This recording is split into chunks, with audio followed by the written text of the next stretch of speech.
बिस्मिल्लाहिर्रहमानिर्रहीम, अस्सलाम वालेकुम। मैं हूं ईसा नकवी, मेरे साथ बशारत राजा साहब मौजूद हैं। चंद घंटे के बाद पाकिस्तान की सबसे बड़ी अदालत के कमरा नंबर 1 में समाअत होने जा रही है 63A के रिव्यू की। और ये वो केस है जिससे पाकिस्तान के आइन में तरामीम का मुस्तकबिल जुड़ा हुआ है। गुज़श्ता रोज़ एक वक्त ऐसा आया इस कमरा अदालत में समाअत के दौरान जब मुस्तफ़ैन काज़मी बेंच से उलझ पड़े, चीफ जस्टिस ऑफ पाकिस्तान से उलझ पड़े। उनको कहा गया कि उनको भेज दिया जाए कमरा अदालत से।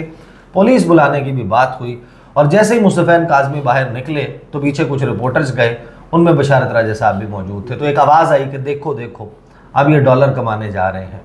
सुप्रीम कोर्ट ऑफ पाकिस्तान, जो पाकिस्तान की सबसे बड़ी अदालत है, वहाँ पर इस किस्म के वाक़यात होना एक बड़ी बदकिस्मती है। किस अनफॉर्चुनेट पोजीशन के ऊपर पाकिस्तान का अदालती निज़ाम आ चुका है।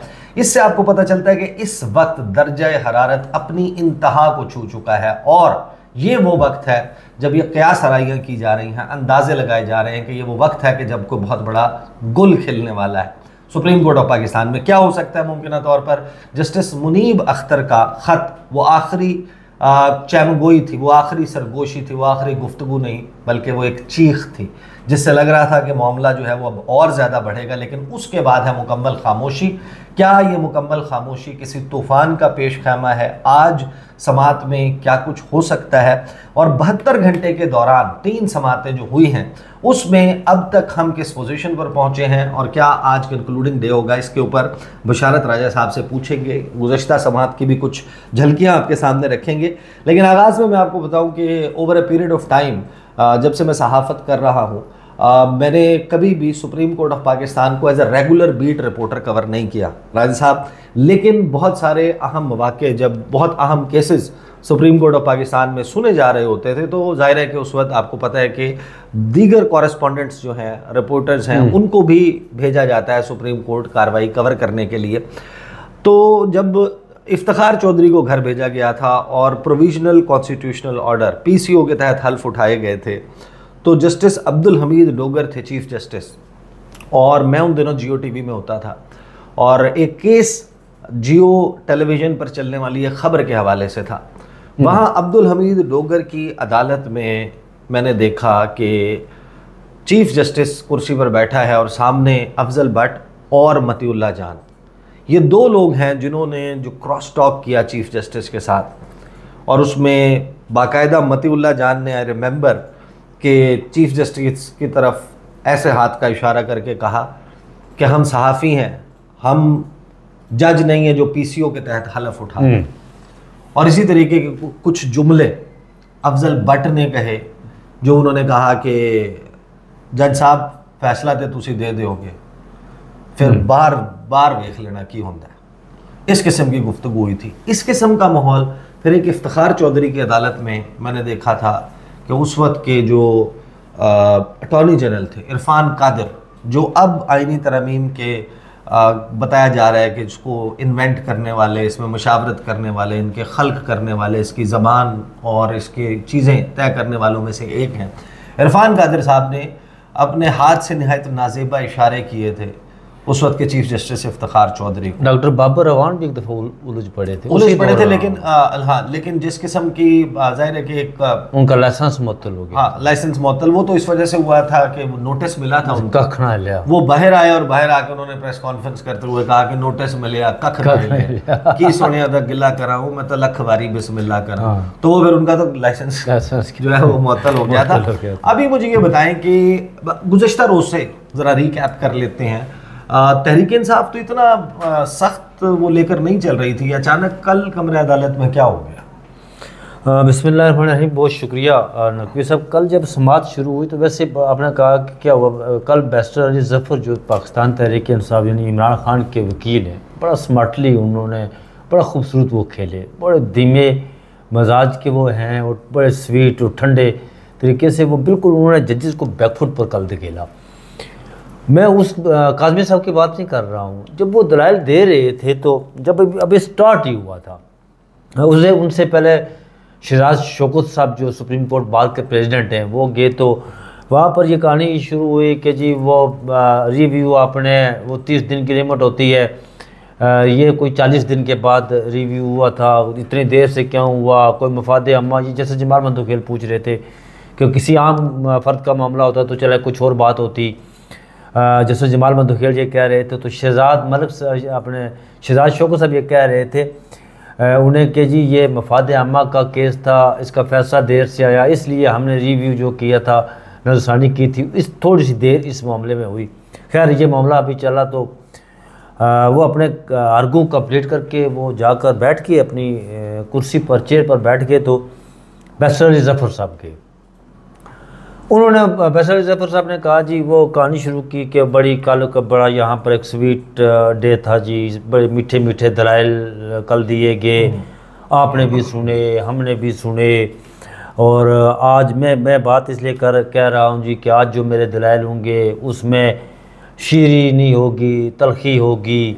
तो चीफ जस्टिस साहब ने कहा जी कि आप बड़े सीजनड वकील हैं, हमने कभी आपके लहजे में वो तलखी कभी भी नहीं देखी। पर बात अभी जारी थी तो मुस्तफ़ैन काज़मी साहब उठे तो उन्होंने जाकर वहाँ कर जी आप कौन है, उन्होंने कहा मैं वकील हूँ।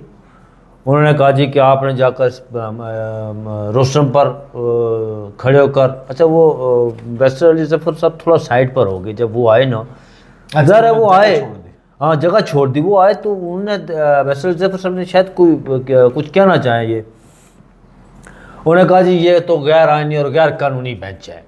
उन्होंने कहा जी आप कौन, उन्होंने कहा मैं वकील। चीफ जस्टिस ने कहा हम आपको ऐसे बोलने नहीं देंगे। उन्होंने कहा जी मैं बोलूँगा, मैं आपको, चीफ जस्टिस ने कहा हम पुलिस बुलाएंगे और आपको गिरफ्तार। उन्होंने कहा इसके आप तो यही करवा सकते हैं और क्या करवा सकते हैं, करवाएं मुझे गिरफ्तार आप, ये गैर कानूनी गैर आइनी बेंच बैठा हुआ है, आप फैसला करने वाले कौन होते हैं हमारा इस तरह का। उन्होंने कहा जी कि 500 लाख 500 या 1000 2000 3000 जितने वकला हैं, 500 कोर्ट हो रहा है कि 500 वकील बाहर मौजूद हैं और लेकिन वो करेंगे कोर्ट को, अदालत को, चाहे आप ये तरीका ठीक है। आपको उनके इससे पहले एक दफा हुआ था जब चीफ जस्टिस काजी भाई साहब के साथ ये कहना एडवोकेट जनरल पंजाब ने किया था कि 500 वकील बाहर खड़े, तो धमकी है, धमकी है। एडवोकेट जनरल पंजाब ने किया था जब वो लगाए हुए थे पाकिस्तान तहरीक इंसाफ को, काजी फाइज साहब ने, काजी फाइज केस की समाअत हो रही थी तो उन्होंने भी इस तरह की लैंग्वेज इस्तेमाल की थी और कुछ कहते हुए बाहर निकल आए थे।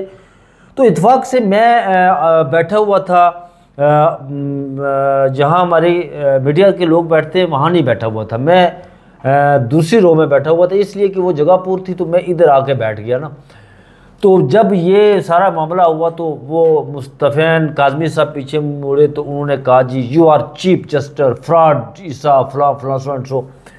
जब वो बाहर निकले तो मैं और मेरे साथ एक और जो है वो दोस्त रिपोर्टर, सर हमें टिकर फायर कर रहे होते हैं जी कि अंदर क्या हुआ क्या नहीं हुआ, वही जो जज कहते हैं और जो वकील कहते हैं वही फाइल करने होते हैं हमने।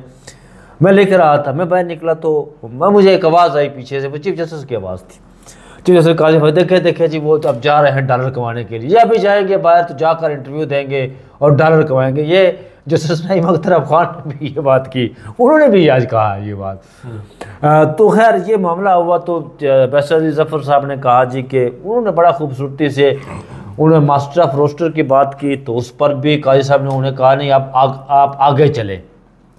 अब हर वो बात मास्टर ऑफ रोस्टर ज़ाहिर काजी साहब के हवाले से बात थी, उन्होंने कहा नहीं मैं आप ही का आर्डर पढ़ रहा हूँ जो आपने प्रैक्टिस एंड प्रोसीजर में दिया था, मैं वो आर्डर पढ़ रहा हूँ जो आप कह रहे हैं।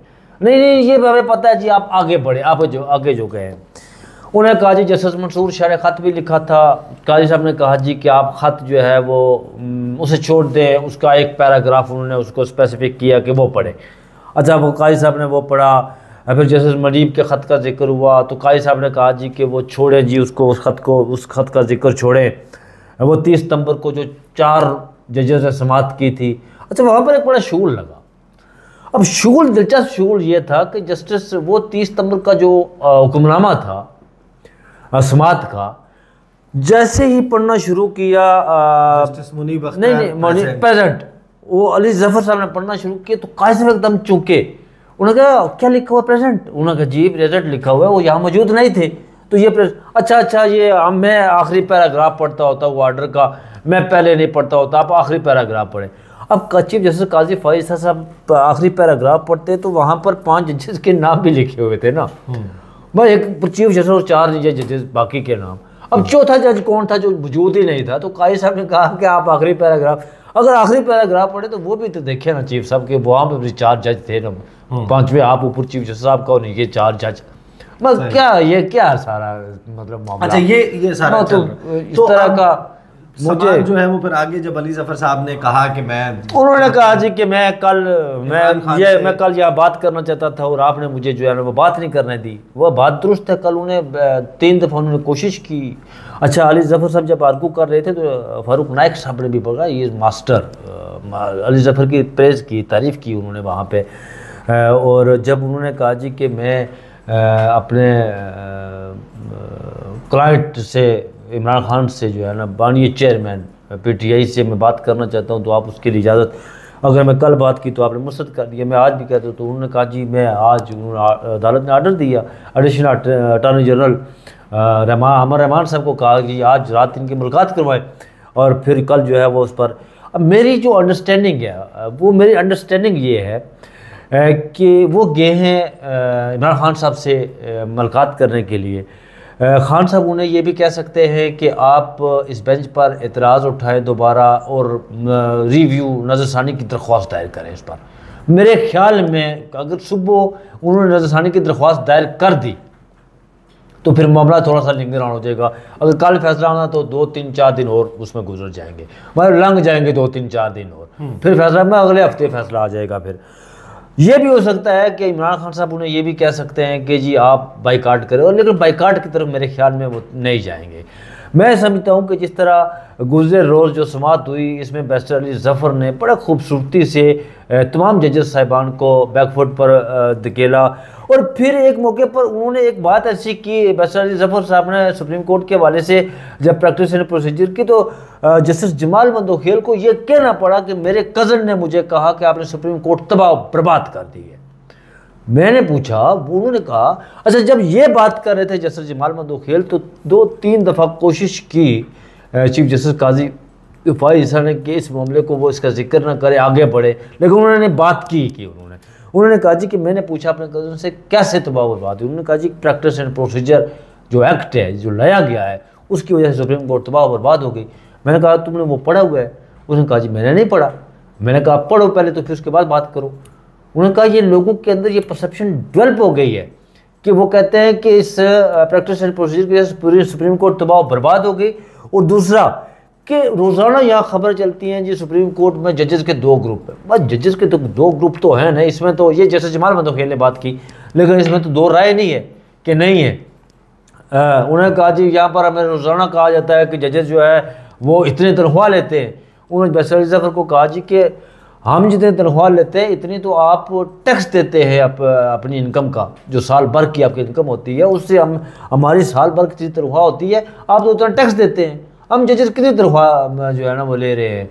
फिर बैरिस्टर अली ज़फ़र ने जो कोरम की बात की ना, वो बड़े कमाल उन्होंने आर्गू किया उस पर। अब देखिए जो इलेक्शन कमेटी जो है उसके 3 मेंबरान, अब देखिए वो बात ये है ना जी, शाह साहब के इलेक्शन कमीशन पाकिस्तान में अगर उसके 5 मेंबर हैं तो वहाँ लिखा हुआ है कि 2 का कोरम होगा तो वो जो बात होगी तो उस पर पास हो जाएगी, लेकिन यहाँ पर 3 जजेस को नोटिफाई किया गया है। अब यहाँ पर कोरम का जिक्र नहीं है, जो बैरिस्टर अली ज़फ़र ने ये बात की। अब 2 जजेस कैसे फैसला कर सकते हैं कि जी ये जज होंगे? अब जस्टिस, अब देखिए जस्टिस नईम अख्तर अफ़गान उस बेंच का हिस्सा है, जस्टिस मज़हर आलम मियां खेल उस बेंच का हिस्सा है, और जस्टिस अमीनुद्दीन खान जिन पर एतराज़ किया मुस्तफ़ा काज़मी साहब ने, उन्होंने बल्कि तो पूरे बेंच को ही फ्रॉड बेंच कह दिया ना जी। उन्होंने पूरे बेंच को ही फ्रॉड बेंच कह दिया। उन्होंने कहा कि ये बेंच जो है गैर आईनी और गैर कानूनी है। तो इस बात को भी लेकर काजी साहब जो है ना वो थोड़ा सा बैरिस्टर अली ज़फ़र साहब से एक दफ़ा नाराज़ भी हुए इस बात का, ये आप हमें अच्छा कह रहे हैं। फिर जस्टिस जमाल मंदोखेल जब वो बंदा काज़मी साहब गए तो जमाल मंदोखेल साहब ने कहा बैरिस्टर अली ज़फ़र साहब को कि हर शख्स का बैकग्राउंड होता है, कोई माड़े से माड़ा, ये माड़े का लफ्ज़ उन्होंने इस्तेमाल किया, कोई माड़े से माड़ा भी इंसान हो ना बाहर, तो वो कोई इस तरह उससे बात करे ना तो फिर देखिए को वो क्या जवाब देता है। लेकिन हम यहाँ पर जो है वो बर्दाश्त कर रहे हैं, तामुल से काम ले रहे हैं। चीफ जस्टिस ने कहा जी अली जफर साहब से कि क्या आप हमें बेइज्जत करवाने के लिए यहाँ पर आए हैं। उन्होंने कहा जी नहीं, मैं बेइज्जत करवाने के लिए तो ये तो साहब आए हैं, तो उन्होंने अपनी बात की तो चले गए। बहरहाल ये है जी कि इस मामले में इस पर तो अच्छा, फिर चीफ जस्टिस साहब ने वहाँ पर अपनी एक और कहानी शुरू कर दी वहाँ पर कि मैंने मुशर्रफ का केस सुना, मैंने भुट्टो का केस सुना, मैंने साफियों को रिलीफ दिया। वही बातें उन्होंने वहाँ पर एक मतलब अपना वो प्रेस कॉन्फ्रेंस समझे कि उन्होंने तो साथ क्या इम्कान क्या बिठा है करके कि ये जो बातें की जा रही थी कि जो जजेस हैं वो मुमकिन तौर पे जो अब देखिए का हिस्सा नहीं है जी, वो क्या कर सकते हैं? वो कलेक्टिव खत की मफरूजा चल रहा है, मैं जी जी कि वो कोई अपना अच्छा, एक और बात जो मैं आज तक इस बात को मैं जब तक मैं कोर्ट रिपोर्टिंग को 10-12 साल हो गए मुझे, शाह साहब आपने भी की है करते हुए, ये कभी ऐसा नहीं हुआ कि बेंच पर इतराज़ करे। इतराज़ तो कोई भी कर सकता है, उसका हक है, राइट है, और आप इधर मुशावरत करके हम यकसर मुस्तरद करते हैं जी आपकी जो आपका इतराज़ है। ये होता ये है कि कमेटी रूम में जाते हैं, वहाँ बैठते हैं, बात करते हैं, आप इधर तो एक तरह से वैलिडेट हो गया, वैलिडेट जो ऑर्डिनेंस है, वैलिडेट ओके कर दिया उसे। बिल्कुल ऐसा ही है ना। लेकिन मैंने कहा इस पर वो नजरसानी की मौका भी आया जो जब मुस्तफैन काज़मी वाला इंसिडेंट हुआ तो उस वक्त जस्टिस जमाल मंदोखेल के हवाले से रिपोर्ट हुआ कि उन्होंने शायद ये कहा कि कोई हमदर्दी अगर थी भी तो वो जैसे जमाल मंदोखेल साहब ने कहा जब वो बाहर चले गए तो उन्होंने कहा जी कि अगर आप इस तरह की बातें करते हैं तो जो पीटीआई के हवाले से थोड़ी बहुत हमदर्दी। अब ये बातें करने वाली तो नहीं है ना शाह साहब, जज इंसाफ पर वो आइन और कानून के मुताबिक फैसले देते हैं ना, हमदर्दी वाली कौन सी बात होती है इसमें। अब कुछ बातें ऐसी हैं जो हमें पता है लेकिन हमारी मजबूरी ये होती है शाह साहब के नाम वो बातें 20 लाख में कर सकते हैं ना किसी और जगह कर सकते हैं। अब कोई खत एक और वो जो सकता है मुमकिन है या वो आइन और कानून के दायरे के अंदर रहते हुए जस्टिस मंसूर शाह के हवाले से जो बात है ना, लोग कहते हैं कि वो फलां करें, वो आइन और कानून के दायरे के अंदर रहते हुए वो पूरा इस पर देंगे, जवाब देंगे और वो ख़त लिखेंगे और जॉइंट मुश्तरका ख़त बाकी तमाम जजेस की तरफ से। ये बात आज फुल कोर्ट की चल रही है, लेकिन फुल कोर्ट की बात चली आज ना वहाँ पर फुल कोर्ट, तो वहाँ पर भी काजी साहब आगे पीछे निकल गए ना। फुल कोर्ट काजी साहब बुलाते तो काजी साहब के साथ यही 5 जजेस हैं, 2 और कर लें 7 जजेस हैं काजी साहब। अब वो फुल कोर्ट बुलाते नहीं डर के मारे कि मैं फुल कोर्ट अगर मैंने बुलाई है तो फिर मैं बेइज्जत हो जाऊँगा, इसलिए वो आगे पीछे ही कर रहे हैं मामला। एक जवाब आ सकता है वो ख़त की सूरत, वो ख़त के तौर पर आ सकता है। बहुत ही अनफॉर्चुनेट इवेंट्स हैं जो इस वक्त हमें पाकिस्तान के अदालती और सियासी मंजरनामे पर नज़र आ रहे हैं। और अगर आप इसको जूम आउट करके देखें, ये वक्त गुजर जाएगा, आप इसको ज़रा जूम आउट करके देखें कि इसमें रह कर अगर कोई बात समझ आती है तो वो ये कि हुकूमत की कितनी बड़ी नाअहली है कि ऐसी आइनी तरमीम जिसमें से मेजॉरिटी शायद ऐसी होगी कि जिससे आप और मैं भी एग्री कर लेंगे, बशारत राजा साहब भी एग्री करेंगे, हर बंदा कहेगा कि यार ये वक्त की ज़रूरत है। पाकिस्तान के आइन में बहुत सारी ऐसी चीज़ें हैं जो अभी लग ही रहा है कि मौजूदा हालात को जब आप देखते हैं, नए चैलेंजेस को देखते हैं तो उसके मुताबिक उनसे मुताबिकत नहीं रखती, उनसे डील नहीं कर सकती वो चीज़ें, और उसमें तब्दीली की शायद गुंजाइश भी मौजूद है, ज़रूरत भी मौजूद है।